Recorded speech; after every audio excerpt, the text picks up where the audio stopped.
네, 오늘 주신 하나님의 말씀은요.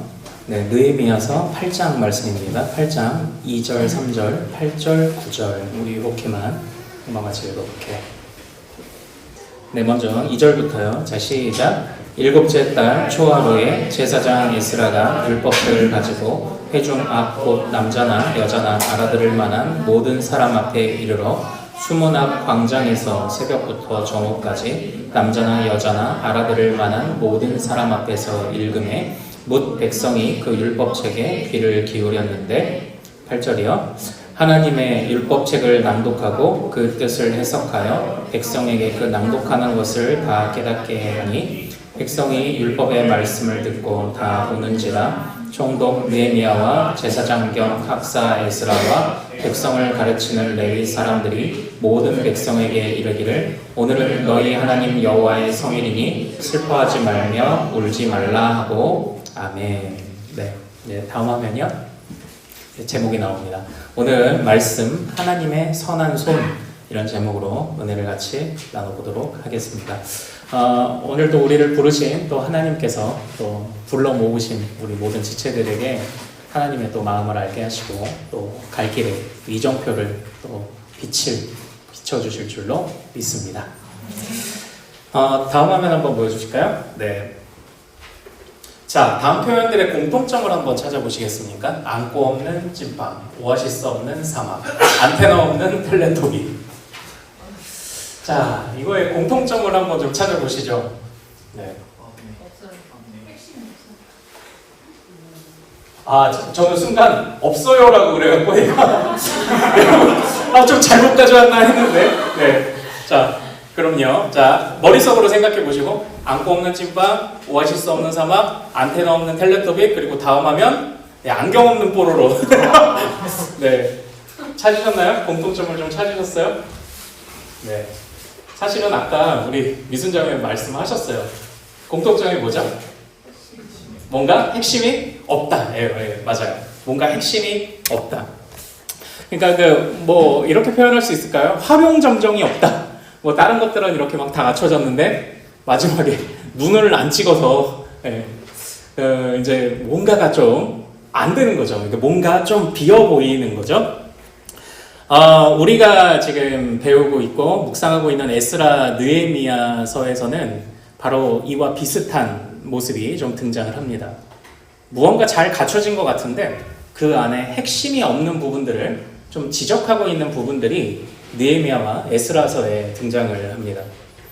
그게 바로 뭐냐면 바로 에스라 느헤미야서 안에서 그 찐빵의 안고 역할을 하고 사막의 오아시스 역할을 하고 뽀로로의 안경 역할을 하는 것이 바로 뭐냐면 다음 화면이요. 한번 보여주실까요? 네. 그게 뭐냐면 우리 복습 겸 해서 다시 한번 이 표를 한번 좀 보면서 제가 설명을 드릴게요. 제가 지난주에 이 이스라엘 백성의 회복의 어떤 흐름을 말씀드리면서 이렇게 외우면 좋겠다 말씀을 드렸죠. 네, 갈바바, 네, 성말성, 네, 갈바바 성말성. 네. 처음에 갈은 갈그미스 전투. 아직 망하진 않았지만 포로로 끌려갔어요. 제가 정말 죄송한 게 지난주에 잘못 설명드린 게 있더라고요. 다니엘과 세 친구가 바벨론에 의해서 멸망됐을 때 끌려간 게 아니라 갈그미스 전투 때 그때 끌려갔더라고요. 성전의 기물들을 훔쳐갔다는 다니엘서의 기록을 보고 제가 우리가 열왕기하 제일 마지막에 시드기야 왕 때 성전 기물을 훔쳐간 기록을 봤었죠.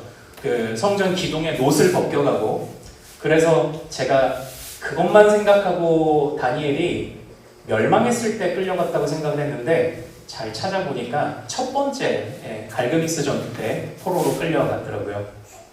그래서 이스라엘의 역사를 보면 어쨌든 첫 번째 갈그미스 전투에서 바벨론이 패권을 잡고 그 다음에 1차 포로가 됐어요.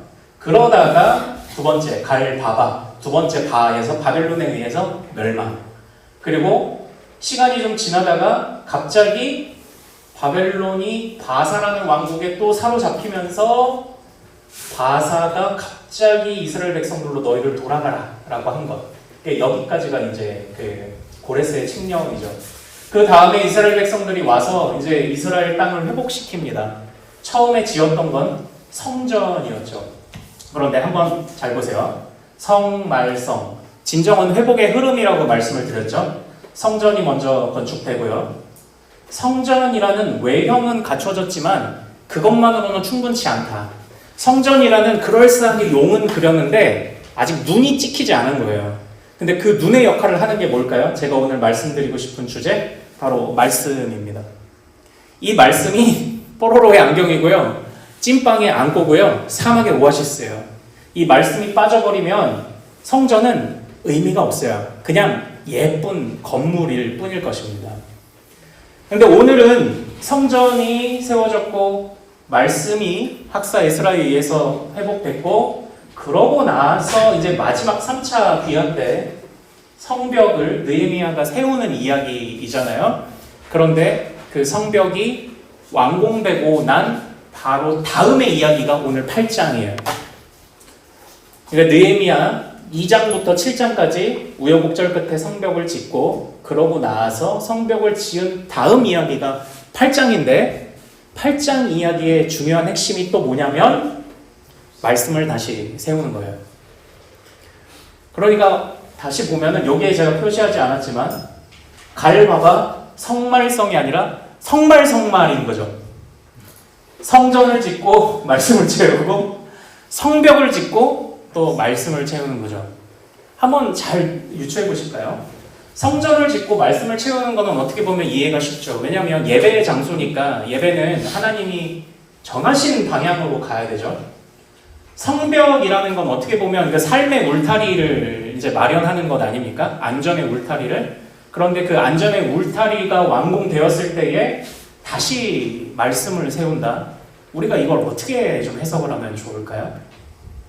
결국 말씀이라는 반석 위에 우리의 예배도 우리의 삶의 모든 방향들도 다 쌓아가야 한다는 걸 우리에게 말씀해주고 있는 것은 아닐까요? 바로 그겁니다.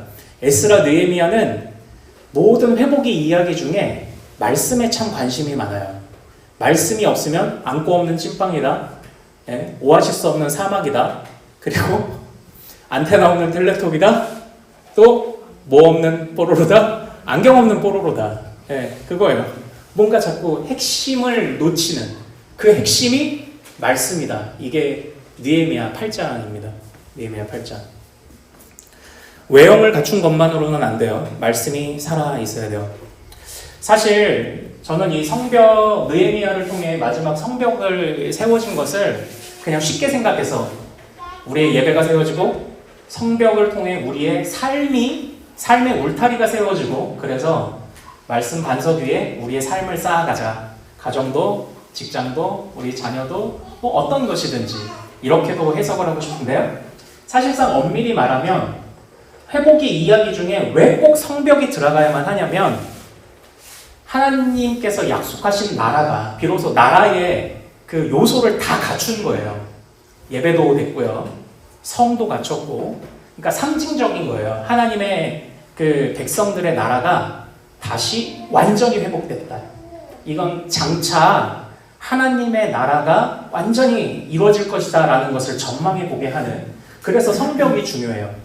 끝났다, 회복이 끝났다라는 어떤 그런 그 의미를 담고 있는 게 이제 저 성벽이에요. 그런데 성벽을 짓고 다시 말씀을 세웠다.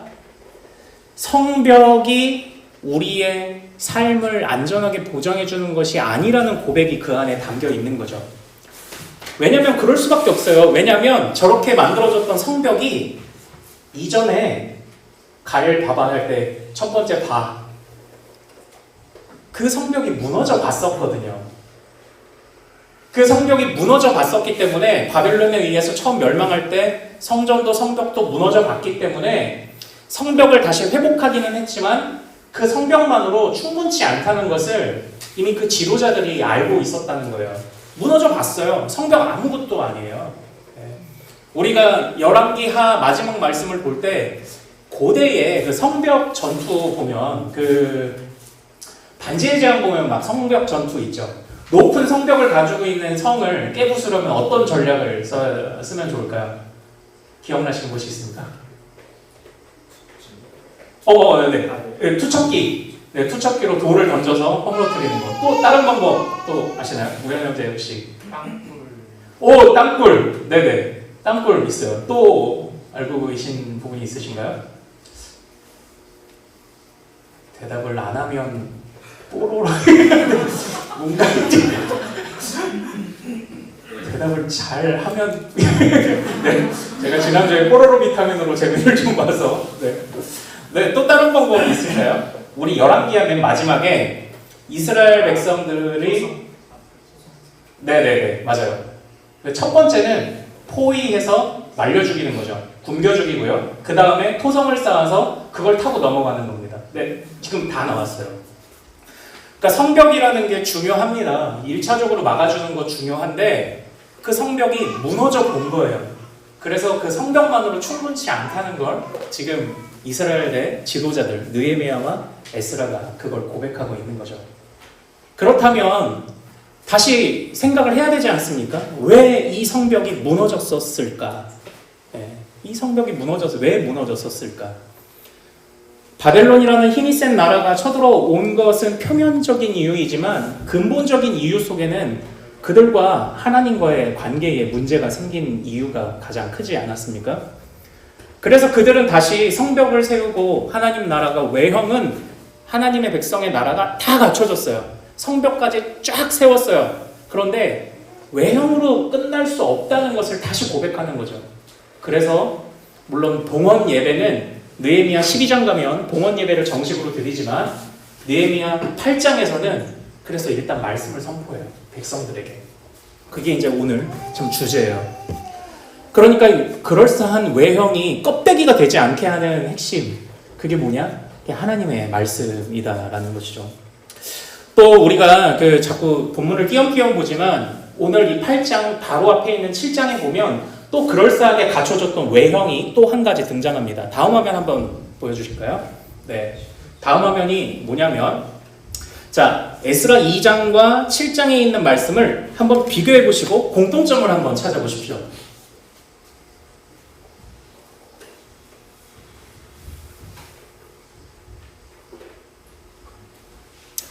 잠깐, 내가 붙여놓기를 잘못했나? 라고 생각할 수도 있겠지만 원래 성경 본문이 이렇습니다. 에스라 2장과 7장에 귀환한 백성의 명단이 동일하게 들어가요. 그것은 아마도 사실 에스라와 느헤미야는 연대 차이가 10여 년 정도 있어요. 그러나 지금 에스라가 말씀을 세우는 것과 느헤미야가 성벽을 세우는 것이 같은 맥락 안에서 이루어지고 있다는 것을 보여주기 위해 같은 족보와 계보를 사용하는 것도 있고요. 왜 이것이 이런 백성들의 명단과 족보가 잘 갖춰진 외형인 줄 아세요? 바로 자꾸 출애굽 때를 연상케 하는데 출애굽 때의 민수기를 보면 약 70만 명 정도 되는 사람들이 숫자를 세죠. 한 나라가 고대에 70만 명이나 되는 사람이 한 나라에 있다는 건 굉장한 파워예요. 그런데 마치 그것을 연상케 합니다. 민수기의 그 명단을 연상케 하면서 에스라 느헤미야는 어떤 이 족보나 백성들의 명단에 굉장히 공을 들여요. 그런데 그것만으로 안 돼요. 한 나라가 부강하려면 성벽을 갖춰야 되죠. 근데 그것만으로 안 되고요. 한 나라가 부강하려면 많은 국민을 가져야 하는데 그것만으로 안 된다는 것을 자꾸 말해주고 있어요. 그래서 화려한 외형이 나오면 말씀이 나오고 또 화려한 외형이 나오면 말씀이 나오고 화려한 외형이 나오면 또 말씀이 나오는 거예요. 그게 에스라 느헤미야가 추구하고 있는 그 진정한 그 회복의 핵심입니다. 나라의 일꾼도 채워지고 인구도 채워지고 막 그러는데 그것만이 나라를 지탱하는 힘이 아니라는 걸 자꾸 생각하게 하는 거예요. 예. 자꾸. 우리 다음 화면 한번 좀 보여주실까요? 자, 우리 같이 한번 읽어보겠습니다. 시작. 이스라엘 자손이 자기들의 성읍에 거주하였더니 일곱째 달에 이르러 모든 백성이 일제히 수문 앞 광장에 모여 학사 에스라에게 여호와께서 이스라엘에게 명령하신 모세의 율법책을 가져오기를 청하매 이렇게 돼 있죠. 지금 느헤미야는요, 이 바벨론에서의 귀환을 자꾸 출애굽과 연관시켜서 보고 있어요. 그래서 율법책을 가져와라가 아니라 콕 찍어 모세의 율법책을 가져와라 이야기를 하고 있고요. 여기서는 에스라를 학사, 말씀을 가르치는 사람으로 이렇게 돼 있잖아요. 근데 아까 우리가 읽은 2절에서는 호칭이 바뀌어요. 제사장 에스라. 그러니까 자꾸 이스라엘 백성들을 말씀을 통해 정결함, 어떤 그 하나님 앞에서의 거룩함으로 이끌어 가려는 그런 의도가 이제 자꾸 보여요. 그리고 7째 달이 뭐냐면 전날이 바로 이스라엘 백성들이 애국 탈출을 기념하는 초막절이 있는 날이에요. 그러니까 자꾸 지금 느헤미야는, 에스라는 지금 바벨론을 제2의 출애굽이라고 자꾸 보고 있는 거죠. 근데 그 출애굽 때를 우리가 생각하면 아주 간단합니다. 가나안 땅에 입성하기 전에 바로 모압 평야에서 모세가 백성들을 모아놓고 했던 게 뭔가요? 바로 신명기의 말씀을 선포하는 거죠. 말씀이에요. 인구 국민 다 됐고요. 그리고 가나안 땅에 들어가면 이제 싸울 준비도 다 됐어요. 근데 무엇보다 출애굽 때도 그렇고 지금 에스라 시대에도 그렇고 중요하게 여기는 게 말씀이다 이거죠. 말씀이다. 예. 그래서 제가 이 그 말씀의 중요함을 지금까지 이제 계속 이제 얘기를 했던 거죠. 제가 느헤미야만 얘기했지만 사실 에스라도요. 그 두 번째 기환에서 그 넉 달간 바벨론에서 유대까지 이렇게 넘어올 때 넉 달간 그 넉 달의 여행을 하려면 뭐 어떤 것들을 준비해야 사실 됐을까요? 넉 달 동안 걸어서 와야 되잖아요. 그럼 넉 달 동안 걸으려면 뭘 준비하면 좋을까요? 뭐 여분의 신발도 있어야 되겠고 옷도 있어야 되겠고 식량도 있어야 되겠고 중요하죠.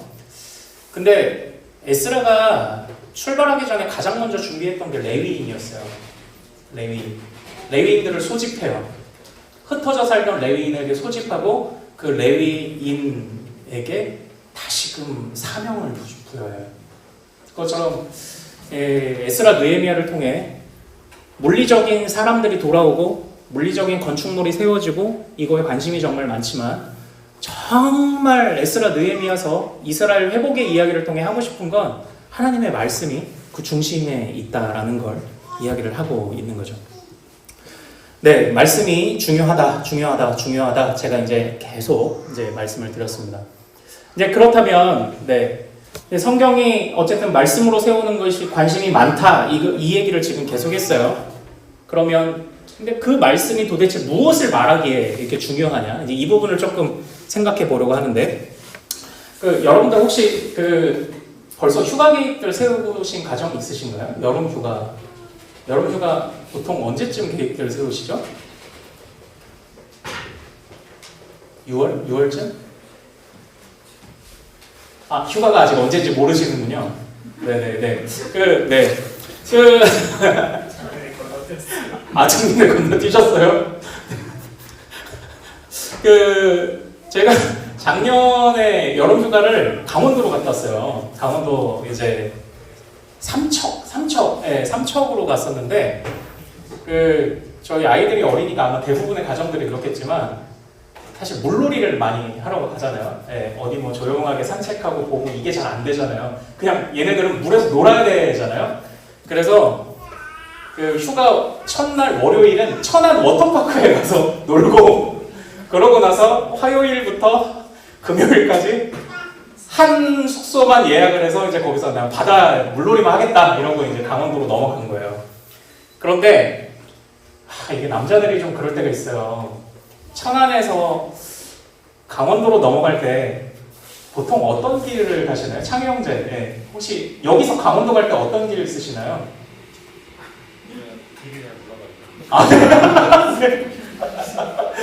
내비가 인도하는 대로 누구나 가겠지만, 제가 조금 이상한 고집이 있어가지고 저는 그 밤중에 국도로 갔어요. 국도 해가지고 꼬불꼬불 물론 내비를 따라 갔어요. 꼬불꼬불 가는데 길이 괜찮을 거라 생각했어요. 근데 1300고지를 넘어가면서 길이 S자로 하고 뒤에서 애들이 아빠 토할 것 같아 막 이러고 있는데 정말 예상치 못한 일이 벌어졌어요. 사고가 날 뻔한 거예요. 뭐 때문에 사고가 날 뻔했냐면 이제 높이 올라가서 이제 내려가려는 찰나에 커브를 싹 돌았는데 도로 한가운데에 산토끼가 이렇게 앉아 있는 거예요. 거짓말같이 도로 한가운데에 산토끼가 이렇게 앉아 있는 거예요. 그래서 걔를 피해가려고 핸들을 확 꺾었다가 이렇게 S자로 이렇게 돌아갔었거든요. 진짜예요.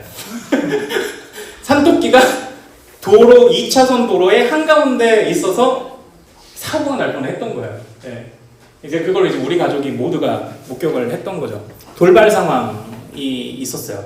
생각했던 것보다 길도 좋지 않았고 그렇게 돌발 상황도 있고 조금 위험할 뻔도 했는데 그래도 갔고요. 뭐 어떻게 하겠어요. 그냥 내비 믿고 갔죠. 사랑하는 여러분, 이것이 주님이 우리에게 주시는 말씀의 가치입니다. 제가 엉뚱한 얘기를 한 것이 아니고요. 하나하나 좀 적용을 해볼까요? 말씀이 중요한 이유를 많은 것으로도 설명할 수 있겠지만 저는 에스라 느헤미야가 강조하고 있는 말씀의 중요함이 무엇이라고 생각을 하냐면요. 우리 다음 화면 한번 보여주시겠어요? 두 말씀에서 공통점을 제가 찾아놨네요. 네, 공통점이 보이시나요? 에스라의 고백과 느헤미야의 고백 가운데 또 공통점이 등장을 합니다. 그게 뭐냐면 바로 하나님의 선한 손이에요. 말씀을 세우려고 했던 에스라도 하나님의 선한 손을 고백했고요. 느헤미야도 하나님의 선한 손을 고백했어요. 하나님의 그 선한 손, 하늘의 하나님이 그 하나님의 선한 손으로 그의 백성을 도우신다. 그의 백성을 도우신다는 것이 하나님의 말씀에 새겨졌다고 보는 게 에스라 느헤미야의 강조점이에요. 말씀이 중요하죠. 성경 안에서 말씀을 강조하는 부분이 정말 많죠. 그런데 에스라 느헤미야가 강조하는 말씀은 하나님의 선한 손이 있다는 거예요. 그걸 자꾸 백성들에게 일깨워 주는 것이 에스라 느헤미야가 강조하는 하나님의 말씀의 가치예요. 우리가 하나님의 말씀대로 우리도 하나님의 뜻대로 그리스도인으로 살아간다고 할 때 우여곡절이 있죠. 갑자기 괜찮겠지라고 생각했지만 안 좋은 길을 만날 수도 있고요. 난데없이 토끼가 앉아있을 줄 어떻게 알았어요? 사고가 날 수도 있어요. 그러나 제가 했던 이 이야기의 마지막 그냥 내비 믿고 가는 거죠. 왜냐면 내비는 나를 거기까지 안내해 줄 거니까요. 성경이 그걸 보여줘요. 그냥 하나님 믿고 가는 거예요. 수많은 우여곡절들이 있을 거예요. 돌발 상황도 있을 거예요. 그러나 성경이 그 안에 하나님의 말씀이 그것에 뛰어들어오는 사람에게 주는 귀한 가치는 그래도 하나님은 선한 손으로 자신의 일을 이루실 거야. 그래도 하나님은 선한 손으로 끝까지 도착하게 하실 거야. 그냥 하나님의 선한 손 믿고 가. 이걸 말씀해 주는 게 제가 묵상하는 에스라 느헤미야가 강조하는 말씀의 가치예요. 어려운 일 있겠죠. 예상치 못한 일 있겠죠. 그런데 하나님은 끝까지 인도하시는 거예요. 선한 손으로. 바로 이 선한 손의 인도하심이 우리 조이풀 모든 가정마다 정말 경험되기를 소망합니다. 물론 살아가면서 우여곡절을 겪고 싶지 않은 것이 우리의 마음일 거예요. 새 가족들을 제가 잠깐 몇 년 담당할 때 보면 어떻게 해서 교회 신앙생활을 처음 진짜 초신자 시작하시게 됐습니까? 여쭤보면 그런 이야기를 해요. 그냥 좀 마음이 평안하고 싶어서 왔어요. 이런 얘기를 해요. 근데 누구나 갖는 생각 아닙니까? 우리도 그렇죠. 네, 물론 그분들은 그것만 이제 생각하고 오시다 보니까 우여곡절이 생기니까 이제 바로 신앙도 버리죠. 네. 그것처럼 그 우여곡절이 있고요. 어려운 일이 생길 수도 있어요. 그런데 당연히 우여곡절이 있죠. 왜냐면 자, 토끼가 왜 도로 한가운데 앉아 있었을까요?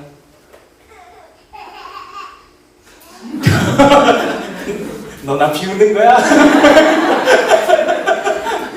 자, 이게 또 출동하겠습니다. 지난주에 우리 뽀로로 맛을 보지 못한 우리 외형제 토끼는 왜 도로 한가운데 앉아 있었을까요? 하나님께서 거기 있으라. 나 약간 부정적으로 그리려고 했는데 어쨌든 대답해 주셔서 감사합니다. 화이트데이였기 때문에 사랑합니다. 네, 초콜릿으로. 자, 토끼는 왜 거기 앉아 있었을까요? 토끼는 도로교통법을 모르기 때문에 거기 앉아 있었습니다. 토끼는 규칙을 모르기 때문에 앉아 있었어요. 그냥 자기가 하고 싶은 대로 한 거죠. 왜 그리스도인이 이 세상 살면서 우여곡절을 겪을까요? 그들은 우리가 따르는 법과 달라서 그래요. 그들은 그들의 법대로 살고요. 우리는 하나님의 법대로 살고요. 그러니까 부딪힘이 있을 수밖에 없어요. 우리는 이것이 이 라인을 지켜야 되고 이 차선을 지켜야 된다고 생각하지만 토끼는 그런 생각 안 하잖아요. 내가 마음대로 할 거야. 뭐 이 산에서는 내 집인데 뭐 차가 피해가 뭐 이렇게 생각할 수도 있잖아요. 그들은 그들의 법이 있어요. 우리는 우리의 법이 있고. 그래서 우여곡절이 있어요. 성경도 그것을 말하고 있지 않은 것은 아니에요. 이전에 성전이 회복될 때도 그렇고 그리고 느헤미야에 의해서 성벽이 회복될 때도 그렇고요. 별의별 일이 다 일어났어요. 처음에 느헤미야가 그 왕의 아닥사스다 왕의 조서를 가져옵니다. 예를 들면 허락이 이제 기록된 그런 통지서죠. 이 사람을 무사 통과시켜주고 이 사람에게 건축 재료를 줘라라는 서류를 들고 유대의 땅에 도착을 했습니다. 그랬는데 유대 땅을 지키고 있던 총독이 있었는데, 그러니까 이방 사람이죠. 총독이 왕의 인장이 찍힌 그 조서를 보고도 거절을 해요. 왜냐하면 생각을 해보시죠. 자기가 지금 이 땅을 다스리도록 명을 받았는데 여기에 성을 짓는다? 그러다가 그 성 안에 꽁꽁 숨어 들어가 반란을 일으키면 자기는 어떻게 될까요? 그런 염려가 있었을 겁니다. 그들은 법이 달라요. 지금 느헤미야는 하나님의 법을 따라왔지만 그들은 지금 세상 논리의 법을 가지고 있어요. 그래서 성벽의 공사를 방해해요. 성전도 비슷했습니다. 성전의 공사도 똑같이 사마리아 사람들이 그렇게 방해를 했어요. 우리는 서로 다른 법에서 살아가고 있기 때문에 우여곡절이 있어요. 그러나 우여곡절이 있음에도 불구하고 성경이 우리에게 끊임없이 하는 말은 무엇입니까? 하나님의 선한 손이 너를 거기까지 안내해 줄 거야. 아니, 우리도 한 번도 가보지 않은 초행길을 그 내비게이션 하나 믿고 가는 대범함이 우리에 있지 않습니까? 우리의 믿음도 이 정도의 대범함이면 사실 믿음 생활을 우리 잘 할 수 있지 않을까요? 하나님이 우여곡절을 겪기는 하겠지만 어떻게 해서든지 나를 선한 손으로 거기까지 인도하실 거죠. 그거 하나 보고 에스라와 느헤미야가 그 넉 달의 시간을 걸어서 고향 땅으로 왔잖아요. 한 번도 가보지 않았던 아버지의 고향, 한 번도 보지 않았던 그 고향으로 돌아오잖아요. 오직 하나, 하나님의 말씀 안에 나타나는 하나님의 선한 손, 그거 하나 의지하고 이제 온 것 아닙니까? 그래서 우리도 이 하나님의 선한 손을 말씀을 묵상하면서 좀 우리도 느끼기를 원해요. 말씀의 중요성. 그런데 여기서 제가 좀 한 가지 좀 같이 좀 고민하면서 좀 권면하고 싶은 부분이 뭐냐면, 말씀을 묵상해야 된다는 것은 모두가 다 동의를 합니다. 말씀을 묵상하는 것은. 그 전에 제가 이렇게 하나 좀 말씀드리고 싶은 게 있는데, 제가 얼마 전에 오랜만에 싸이월드에 로그인을 오랜만에 해봤어요. 그거 지금 다시 옛날 사진 볼 수 있는 거 아시나요? 싸이월드 들어가 보셨나요? 그 옛날 사진을 보니까 이게 좀 재밌는 사진들도 좀 많이 있더라고요. 다음 화면 한번 보여주실까요? 네. 보통 졸업 앨범 찍을 때 제가 이제 우연히 대학교 졸업 앨범에 찍은 제 사진을 이제 발견했는데, 제가 거기에 비교를 해놓은 거예요. 근데 보통은 졸업 앨범 찍으면 저렇게 찍죠. 남자들은 이렇게 주머니 있거나 또 어떤 자세를 찍습니까? 이렇게 팔 이렇게 하고 있거나, 아니면 또 조금 좀 깨알 같은 재미를 주는 분들은 뭐 이렇게 하고 찍거나 그러죠? 이 정도지? 자, 근데 저는 어떻게 찍었을까요? 다음 화면? 저 이렇게 찍었습니다. 이게 제 졸업사진에 있어요. 그런데 또 이걸 하고 나니까 사진사 아저씨가 잘하시는데요? 뭐 준비한 거 있으면 더 해보시죠? 이렇게 하는 거예요. 잘한다 하면 더 해보게 되잖아요. 그래서 다음 화면이요? 이렇게 한 커트를 찍었어요. 약간 트로트 가수처럼 찍어보자. 그래서 이제 나뭇잎 사기를 들고, 근데 이제 저 혼자 찍으면 좀 그렇잖아요. 그래서 다음 화면이요, 봉기들과 같이 이게 졸업 앨범에 있습니다. 졸업 앨범에 그래서 우리 셋만 이러고 찍은 거예요. 특이하게 찍어보자. 이제 이렇게 생각해서 이제 이렇게 찍었던 거죠. 자, 한번 생각해 보세요. 저의 학창 시절은 어땠을까요? 자, 우리 성화자매, 저 사진을 보고 저의 학창 시절은 어떤 사람이었을 것 같습니까? 네, 독특한 사람. 매우 독특한 사람. 칭찬입니까? 네. 아, 네, 감사합니다. 네. 자, 제가 어떤 사람이었을 것 같습니까? 은근한 광기. 은근한 칭찬인가요? 아닌 것 같은데.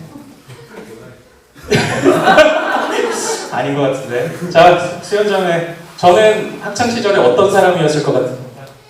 굉장히 신실하신 분이셨어요. 네, 초콜릿 저기 한 상자를 자, 감사합니다. 자, 우리 한나자매 서운해하지 마세요. 사실은요, 인원수만큼 다 가져왔어요. 네. 그쵸. 여러분들, 제가 이 사진을 그냥 웃고 말자고 보여드린 건 아니고요. 화면 그냥 띄워봐 주시겠어요? 예전에 그 싸이월드가 그래도 제가 대학생 때만 해도 좀 있었어요.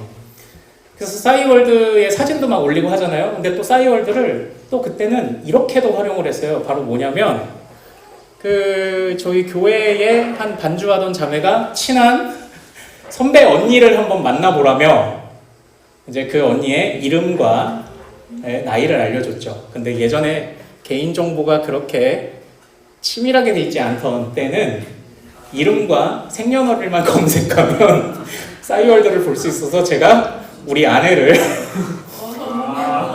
2008년 10월 20일 날 소개팅을 하기 전에 이미 싸이월드를 스캔을 싹 했어요. 나만 그런 것처럼 이렇게. 그리고 만약 검색을 해서 우리 아내가 이제 김효정이잖아요. 저는 김창성, 79년 김창성이 흔하지 않아요. 검색하면 3명인가 나와요. 근데 79년 김효정? 이러면 좀 많이 나오잖아요. 그런 방법이 있죠. 그 소개하는 자매의 싸이월드를 가서 뒤져요. 뒤지다가 김효정이라는 사람이 댓글 단데 있으면 그걸 이렇게 타고 가면 되죠. 근데 대부분의 사람들이 1초 내게만 공개를 해놔요. 그러나 사람은 실수를 합니다. 일부의 사진을 전체 공개로 만들어 놓는 거예요. 그렇죠? 그래서 그나마 볼 수 있는 사진들을 쫙 스캔을 하고 이제 갔죠. 그리고 이제는 드디어 교제를 하기로 이제 우리 사귀어 봅시다 한 이후에는 일촌이 되잖아요. 그럼 어떻게 돼요? 볼 수 있는 사진이 더 많아지죠. 그래서 이제 사진을 보는데 이전에 전체 공개된 사진 딱 봤다고 해서 제가 거기서 끝났을까요? 아니에요. 밤새서 보는 거예요. 지난 사진들 누구랑 친한가, 뭐 어떻게 하고 사나 보는 거죠. 그렇게 보는 이유가 뭔가요? 보고 싶잖아요. 그렇게 보고 싶은 이유는 뭐고 그렇게 봐지는 이유는 뭔가요? 그냥 좀 알고 싶잖아요. 이 사람에 대해서 알고 싶은 거잖아요. 네. 여러분들께서 제 사진을 보고 저는 그러니까 학창시절에 어떤 사람이었다 뭐 이렇게 말씀도 하시지만 사실 더 많은 사진과 제가 썼던 글들을 보고 하면 아마 저를 더 객관적으로 잘 평가하실 수 있었을 거예요. 그쵸? 네. 제가 이 말씀을 드리는 이유는요. 오늘날 제가 제일 안타까운 게 뭐냐면 성경을 묵상하고 배우고자 하는 것에 관해서는 공감대가 우리에게 있어요. 그런데 요즘 트렌드가 아닙니다. 섣부르게 판단하지 않겠습니다. 트렌드까지는 아니지만 조금 안타까운 게 뭐냐면 성경을 자꾸 어떤 비법서 보듯 봐요. 그래서 많은 설교들의 제가 제일 안타까운 설교의 제목들이 평안함의 비결. 성경을 무슨 일이 있을 때 거기 필요한 것을 쫙 찾아보는 정도로 생각하는 게 저는 사실 많아요. 우리가 사랑하는 사람을 알기 위해서 지금 당장 써먹지 않아도 그 사람의 모든 것을 보고 싶어 하는 것 같은 거죠. 지금 당장 써먹지 않아도 괜찮아요. 그냥 나는 궁금해요. 그 사람이 사랑해서 그 사람을 알고 싶은 거예요. 그런데 제가 계속 강조하는 것이 하나님을 진정으로 사랑하는 관계 안에서 우리의 믿음이 이루어져야 된다고 말씀드렸잖아요. 그런데 자꾸 우리는 하나님의 단면을 봐요. 제가 요새 그게 조금 안타까워요. 안타까운 생각이 들어요. 물론 우리에게 마음이 좀 급할 때도 있고요. 좀 필요한 말씀, 은혜 받는 말씀 갈급할 때 있죠. 그러나 그 말씀만을 비결서 비법처럼 쏙쏙 이렇게 먹는 거 말고 그냥 지금 당장 써먹지 않아도 하나님에 관해서 A부터 Z까지를 알아가면 언젠가 이것이 나에게 도움이 될 때도 있고, 그리고 그만큼 풍성해지면 그 사람을 좀 더 객관적으로 이해하게 되는 것처럼 하나님에 관하여 그냥 말씀을 A부터 Z까지 그냥 꾸준하게 묵상해 가면 당장 이것을 써먹을 수 있는 말씀은 아니라 할지라도 하나님께서 왜 이런 생각을 하시지? 왜 이런 인도함을 하시지? 왜 이런 계획을 가지고 계시지? 왜 우여곡절을 겪게 하시지? 이것에 관하여 좀 우리가 폭넓게 이해할 수 있는 좀 그런 지식들이 우리 안에 쌓이지 않을까요? 너무나도 좋은 평가를 해주셨지만 이 사진을 보고 그 밑에 댓글에 좋은 댓글만 달렸을까요? 제가 전도사로 사역하던 교회 애들이 뭐 이럴 줄 몰랐어요부터 시작을 해서 뭐 실망해요부터 그런 댓글 없었을까요? 그러면 물론 웃어 넘기지만 나의 단면을 보면 그래요. 네. 단면을 보면 그래요. 내 진심이 느껴지지 않는 거죠. 그러나 정보가 많으면 많을수록 좋지 않나요? 그래서 제가 오늘날 우리가 하나님의 말씀을 좀 묵상을 할 때요, 그냥 사랑하는 사람의 A부터 Z까지 그런 마음이 있잖아요. 제가 이제 아내와 연애를 하면서 기존의 아내 교회에, 모교회에, 청년부 생활 어렸을 때부터 같이 자란 사람도 있고 하겠지만 나는 아직 내 아내를, 우리는 딱 1년 정도 되는 시점에 이제 결혼을 했는데, 예. 내가 아내를 만난 건 1년밖에 안 되지만 이 세상에서 내 아내를 가장 잘 아는 사람이고 싶은 거예요. 그래서 스토커 같아 보이긴 하지만 이런 걸 하는 거예요. 하나하나 다 찾아보고 해보고 읽어보고, 이 사람은 이럴 때 이런 생각했구나, 저 사람은 저럴 때 저런 생각했구나. 하나님을 사랑하는 여러분도 그랬으면 좋겠어요. 하나님을 정말, 그러니까 제가 지난주에 이제 도전한 것처럼 1년 뒤에 우리 조이풀의 모습이 어떨까? 하나님을 정말 사랑하는 사람, 하나님을 우리 교회에서 정말 사랑해서 A부터 Z까지 속속들이 알고 있는 사람이 바로 우리 조이풀이기를 원해요. 예. 당장에 써먹지 않아도 그 사람을 알고 싶고, 그리고 어느 순간 조금 더 이해하게 되는 부분도 있고, 그렇게 비법이 필요할 때만, 비결이 필요할 때만 하나님의 말씀을 쏙쏙쏙쏙 빼서 먹는다는 건 생각만큼 사랑하는 사이 아닌 것 같지 않습니까? 예. 사랑하면 집요해지잖아요. 그렇죠? 예. 그 이야기를 하고 싶은 거예요. 오늘 우리가 읽었던 그 성경 본문의 말씀 8장 2절, 3절, 8절, 9절에 보면 우선 3절에 보면 이스라엘 백성들이 새벽부터 정오까지 남자나 여자나 아이나 어른이나 알아들을 만한 자들이 말씀을 들었다고 이야기하고 있습니다. 새벽부터 정오까지 어디서부터 어디까지 읽었는지는 모르죠. 그러나 진정한 회복의 비결, 성벽이 무너지지 않게 하는 법, 사람들이 그렇게 쏙쏙쏙쏙 말씀을 그것만 뺏어 먹었을까요? 에스라가 그렇게 가르쳤을까요? 그러진 않았겠죠. 에스라는 아마 하나님의 말씀을 그냥 처음부터 읽었을 것입니다. 그런데 우리가 지난주에도 설명한 것처럼 우리의 노력이 있지만 노력만 있나요? 하나님의 은혜가 같이 항상 시실과 날실처럼 움직이잖아요. 하나님이 은혜를 주셔서 백성들이 눈물을 흘리는 거예요. 왜 눈물을 흘릴까요?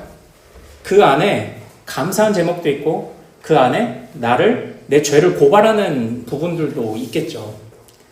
당장에 나를 찌르는 말씀도 있겠지만 장래의 약속도 있지 않았을까요? 하나님의 선한 손이 너희를 끝까지 인도해 가겠다고 하는 그런 말씀도 있지 않았을까요? 그냥 말씀을 그냥 처음부터 끝까지 그냥 들었습니다. 그냥 들었어요. 때로는 질책하는 말씀, 때로는 약속의 말씀, 때로는 돌아보게 하는 말씀, 때로는 미래를 소망하게 하는 말씀, 아니면 때로는 내 자녀를 위한 말씀, 직장을 위한 말씀, 어떤 말씀이든지 다 들렸겠죠. 그 다채로운 말씀에 그냥 자신을 드리는 거죠. 예. 왜냐하면 하나님을 사랑하니까, 사랑해야 하니까 집요하게 당장 써먹지 않아도 그걸 궁금해하고 듣는 거죠. 바로 그러한 말씀의 묵상의 태도가 우리에게 좀 있기를 원합니다. 예. 지금 사실 우리 하나바이블을 띄엄띄엄 보고 있기 때문에 어떤 때는 제가 막 어떤 때는 설교할 거리가 없어가지고 막 쩔쩔매는 때도 있지만 요즘은 가지쳐내는 게 오히려 힘들어요. 이게 중간에 너무 띄엄띄엄 있으니까 이 얘기도 해주고 싶고 저 얘기도 해주고 싶고 그러는데 막 그런 생각이 이제 드는데, 그래서 이제 한편으로는 여러분들께서 우리가 주일에 살펴보는 말씀 사이사이를 이제 주중에 묵상을 하셔야 되는 거예요. 기도하고 묵상하고 당장에 써먹지 않아도 그냥 쟁여놓는 거죠. 왜냐면 나는 하나님을 가장 잘 아는 사람이고 싶으니까, 그런 사람이고 싶으니까, 그런 아들이고 그런 딸이고 싶으니까 주중에 묵상을 꼭 해주십시오. 제가 이제 마지막 말씀만 드리고 좀 마치도록 할게요. 제가 지난주에 그런 얘기를 했잖아요. 느헤미야는 한 번도 유대 땅에 가본 사람이 아니다. 심지어 바벨론에서 태어났어요. 그런데 왜 느헤미야가 자기 땅을, 가보지도 않은 땅, 아버지의 고향, 거기를 걱정하고 있으며 왜 바사의 그 좋은 술 맡은 관원이라는 고위직을 다 팽개치고 왜 갔냐? 잘은 모르겠지만 그의 아버지가 궁금하다. 제가 이런 얘기를 잠깐 드렸습니다. 그의 아버지에 관한 정보는 너무 없어요. 그 아버지의 그냥 이름 하가랴의 아들 느헤미야 딱 하나예요. 그런데 제가 감히 유추하건대 아마 하가랴는 하나님을 진짜 사랑하는 사람이었을 것 같다. 제가 이렇게 말씀을 드렸잖아요. 그래서 제가 이제 괜한 호기심이 들어서 네이버를 켜고 라이프 성경사전에서 하가랴를 검색을 했죠. 하가랴의 이름 뜻이 뭔지 아십니까? 여호와를 기다리다예요. 느헤미야의 이름 뜻은 아십니까? 하나님이 위로해 주셨다예요. 참 절묘하죠.